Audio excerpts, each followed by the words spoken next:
पाप से बचें और दूसरे को भी बचाएं। बाइबल के अनुसार पाप से बचने के लिए विश्वास और पवित्रता का जीवन जीना महत्वपूर्ण है, क्योंकि परमेश्वर पवित्र हैं। इसलिए उनके अनुयायियों को भी पवित्र होने की आवश्यकता है, जैसे कि हम सब इस डिजिटल युग के काल में जी रहे हैं।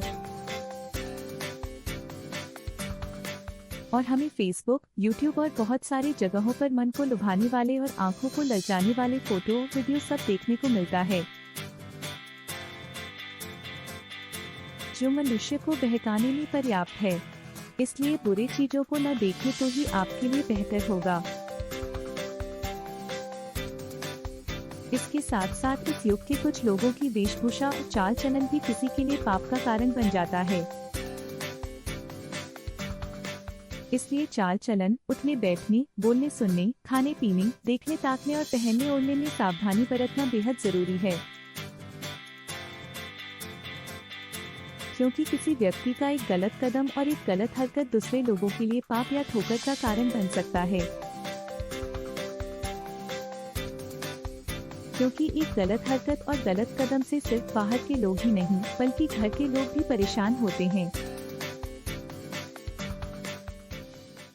इसलिए अच्छे बनना, अच्छे काम करना और अच्छे जीवन जीना बेहद जरूरी है।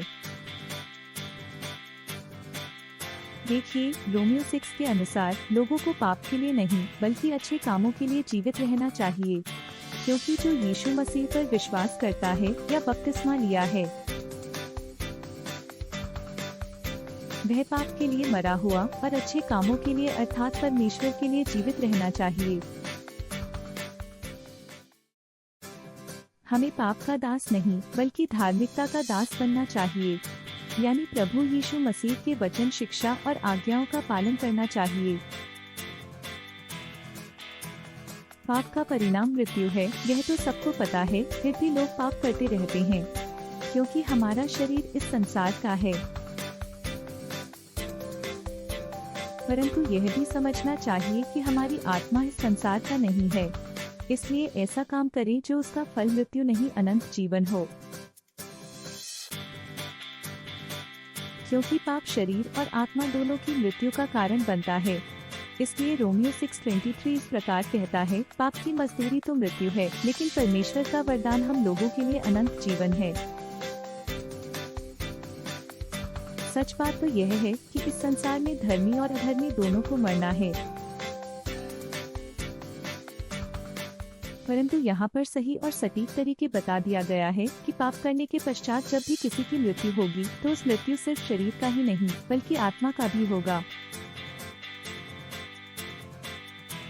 अर्थात आत्मा को नरक यातनाएं अनंत काल तक मिलता रहेगा। यही पाप की मजदूरी का मृत्यु है। परंतु धार्मिकता का जीवन जीने से भले ही शरीर की मृत्यु हो जाए, पर आत्मा को अनंत जीवन मिलेगा।